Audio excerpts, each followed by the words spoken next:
Did you know that you can work with a broken heart? Yeah.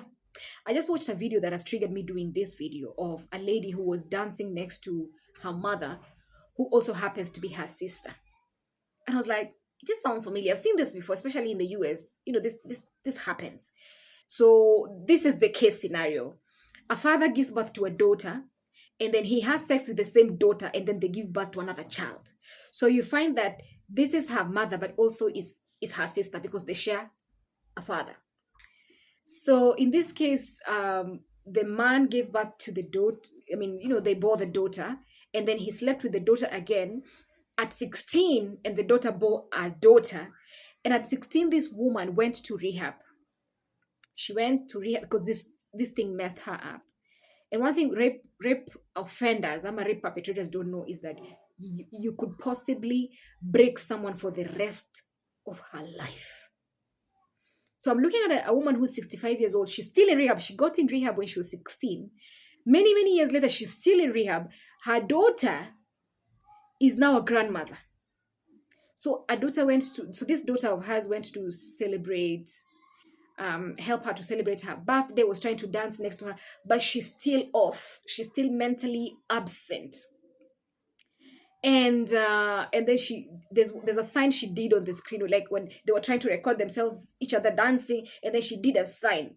So she was dancing, she's purporting to be happy, but then she does a sign, middle finger sign. And I think, because I'm a rape survivor, so I understand. There are things I just get because I'm a rape survivor.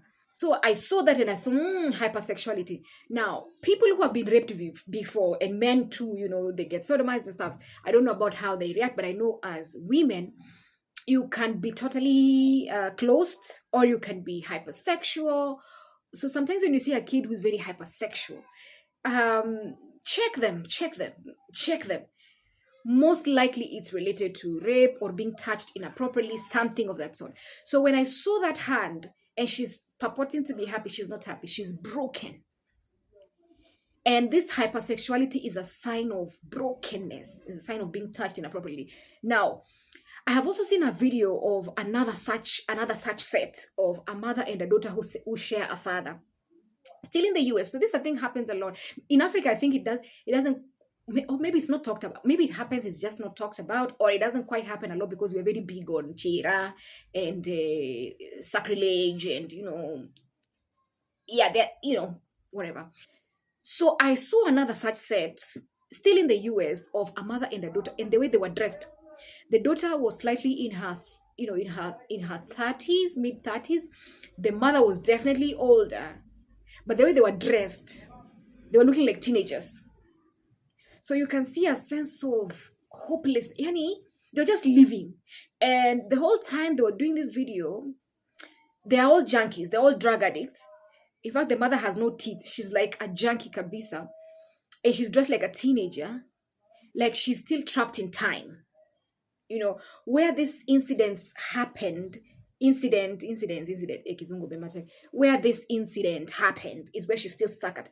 Now, one thing about trauma is it can trap you in time. It can hold you where it had you, then you remain that you never grow. Like you are stuck in that. So you see how they're dressed as teens, and she never said a word. The whole time the daughter was speaking, saying how this is my mother and my sister. The mother never said a word. The woman never said a word. She's so lost. She's waiting for her death. She's so out of touch with the world. She's just hanging in there. She's just living. She's not even living. She's just floating, waiting for her death. Yani, she's so. And this is why I'm doing this video.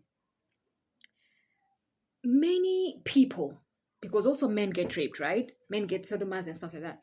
Also, men get touched inappropriately by house helps, by aunties, by people. Many people get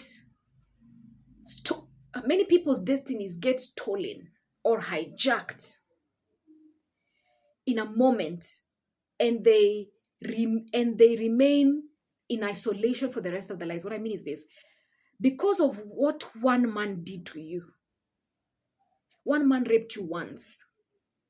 Speaking as a rape survivor, because of how one man beat you, let's call it beating. They beat you, they robbed your dignity, they beat you emotionally, they beat you psychologically. Because of how one man beat you once, if you will not eject yourself from that incident, you will continue to beat yourself for the rest of your life. Now, one man beat you once, but now for the rest of your life, see, this 65-year-old lady, she was raped when she was 16. Now by her father. Now for the many years, I don't want to count them. Do the math for me, write it on the comment section. For all those years, she's still beating herself every day. That's why she's still in rehab.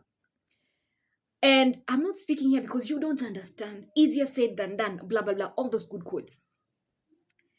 But I understand that the Bible says that, and not everybody is a believer. I respect that. But I'm just sharing what has worked for me as a rape survivor. The Bible says that as a man thinketh, so is he. As a woman thinketh, so is she. The mind has the power. Oh Lord, I'm running out of space. My phone is telling me that I'm running out of space. I hope, please, have space in Jesus' name.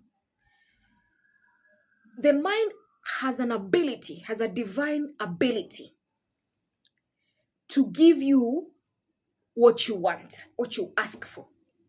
So if you believe that, oh, my father did something to my father raped me, this is an abnormality, this is sacrilege, this should not have happened, oh, this is so bad, I am a cursed person, oh, this is who I really am, I don't have a life anymore, how will I face people, what will I tell my peers, people will be laughing at me. If this is what you think, and you're right, by the way, you're right, and if this is how you think, this is how you will be.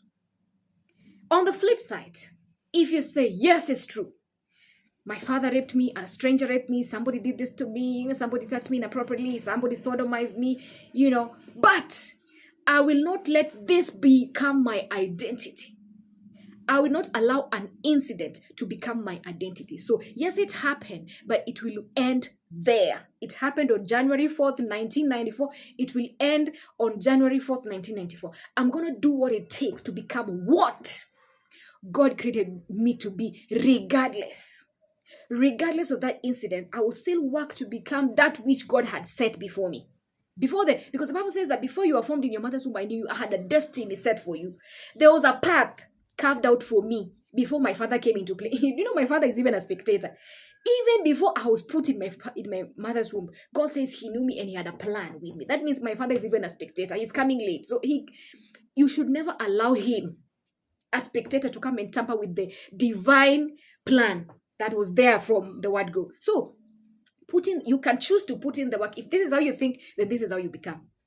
You become that which God had planned for you to be, because you think that this incident does not make my journey, does not become my story. An incident does not have to become your story.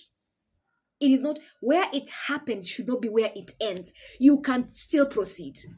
But I know that sometimes, because of the intensity of what happens, and many of us do not know this, are not exposed to this information, so they do not know that still there's life beyond the incident. So they are stuck up, they're trapped in time. So I was looking at these women, and I just began to pray, because my heart was so broken. I was like, do they understand that if they had given themselves a chance, they probably would have been doctors today, having rescued millions of lives? They would have been innovators, having invented things that would have changed a generation. They would have impacted lives if they had just given themselves a chance. But they allowed this incident to rob them of their true identity, and they made it their identity. So now they're in rehab, they're doing drugs, they're addicts. Maybe they have involved in habits that continue to ruin their lives. And I'm just thinking that if only a woman can know this, maybe your life can be different. You don't have to end there like a piece of cabbage waiting for your day of death. You can continue to live, and continue to live your best life. Better than many people who never got raped, never got touched, never got nana. It is possible. As a man thinketh, so are they.